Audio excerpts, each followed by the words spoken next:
kemudian program strategis nasional merujuk ke sana. Tapi kalau itu tidak dikendalikan dengan baik, PSN ini kemudian menjadi titipan dari kanan kiri yang masuk tanpa kita ketahui bagaimana proses itu disusun. Sebut dong siapa yang nitip. Kenapa itu dibuat? Supaya mempercepat berbagai macam program yang sesuai dengan RPJP, yang sesuai dengan RPJMN. Jangan asal tuding seperti itu ya.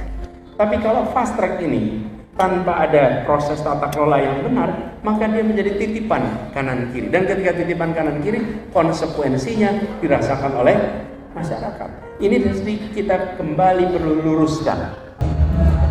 Pak Jokowi sedikit soal tanggapannya Anies yang menyebutkan proyek strategis nasional ini merupakan proyek titip-titip. Apa tanggapannya, Pak?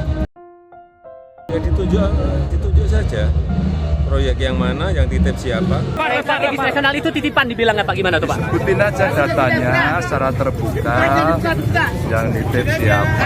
Pakai data, kalau pakai data nanti tidak akan membuat orang. Bener Pak Ganjar, harus pakai data, jangan asal cuap-cuap. Telanjang itu bagus. Jadi proyek selama ini semuanya berdasarkan pada kebutuhan Pak, atau apa komentarnya Pak sebenarnya? Itu titipan kiri kanan itu siapa? Dibuka aja. Dugaan saya Pak Anies yang bilang waktu itu. Ya, dugaan saya tidak ada yang bisa mengungkapkan data itu. Kalau ada dibuka, jadi tidak menimbulkan spekulasi. Buka nggak apa-apa. Jangan terpengaruh orang.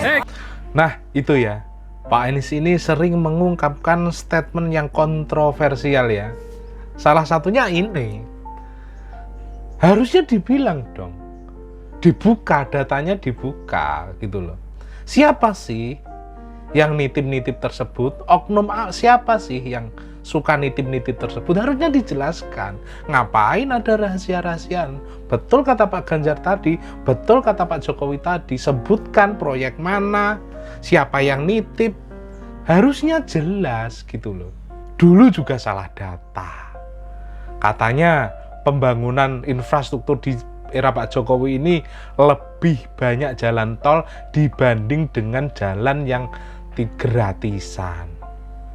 Lah, ternyata datanya salah gitu loh.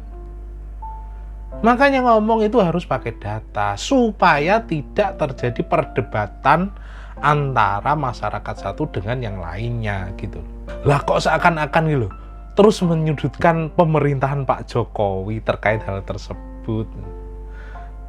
Lah jejak digital ada loh.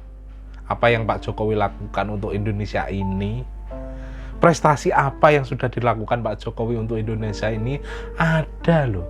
Dan ini saya tunjukkan bukti bahwa keseriusan Pak Jokowi dan bawahannya dalam menjalankan proyek strategi nasional. Seperti apakah videonya?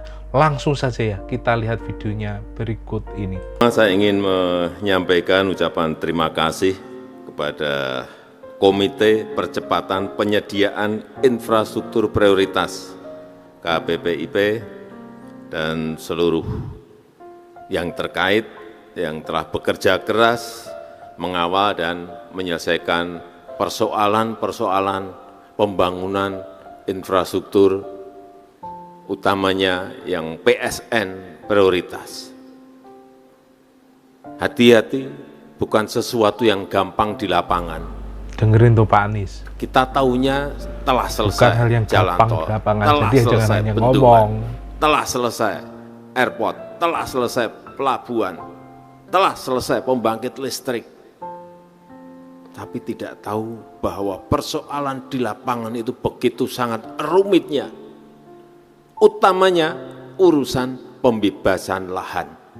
Proyek pembangunan sebanyak tadi yang ditayangkan, persoalan paling utama sekali lagi adalah pembebasan lahan. Kerja itu harus detail. Nggak mungkin proyek sebanyak yang tadi disampaikan di layar tadi, sebagian kecil itu baru sebagian kecil. Kalau kerja itu nggak detail, nggak akan bisa menyelesaikan. Meskipun anggarannya ada, duitnya ada, nggak akan selesai. Kalau kerja nggak detail, kalau kerja nggak turun ke lapangan, kalau kerja nggak cepat, saya selalu sampaikan ada masalah, segera carikan solusinya. Ada kesalahpahaman, segera dijelaskan kepada rakyat. Ini masalah komunikasi yang kadang-kadang tidak sambung. Sehingga dalam 8 tahun terakhir, proyek strategis nasional yang besar-besar telah diselesaikan 161 PSN dan menyerap sendiri, tenaga kan? kerja 11 juta Dengar orang. sendiri kan kerja dari Pak Jokowi. Dan yang paling penting ini mendongkrak daya saing kita, competitiveness kita menjadi naik. Dan berdasarkan International Institute for Management Development (IMD), daya saing kita di tahun 2022 sebelumnya ranking 44, tahun kemarin kita sudah masuk ke ranking 34. Kenaikan 10 itu kenaikan tertinggi di dunia. Dan salah satunya karena urusan infrastruktur yang bisa banyak kita selesaikan. Dengar sendiri kan Pak Anies.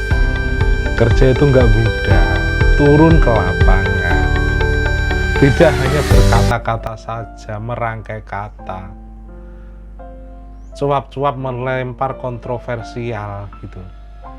Kerja seperti ini, ada data, ada fakta yang dilakukan seperti ini. Pak Jokowi selalu keliling Indonesia untuk mengecek langsung bagaimana proyek tersebut bisa berjalan sesuai rencana.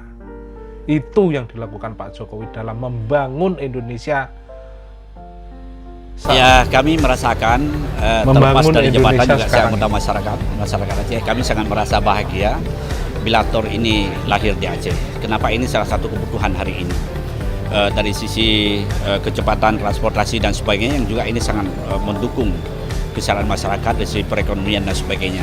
Dan termasuk hal-hal terkait dengan kehidupan masyarakat hari ini di sektor pendidikan dan berbagai sektor lainnya. Kami rasa tol ini sangat mendukung kesejahteraan rakyat. Alhamdulillah kami cukup bersyukur Pak karena bisa membuat jalan pintas dari Banda Aceh menuju ke wilayah timur sana Pak. Jadi cukup membantu kami lihat karena ini dekat sekali antara Kabupaten Pidi dan Aceh Besar.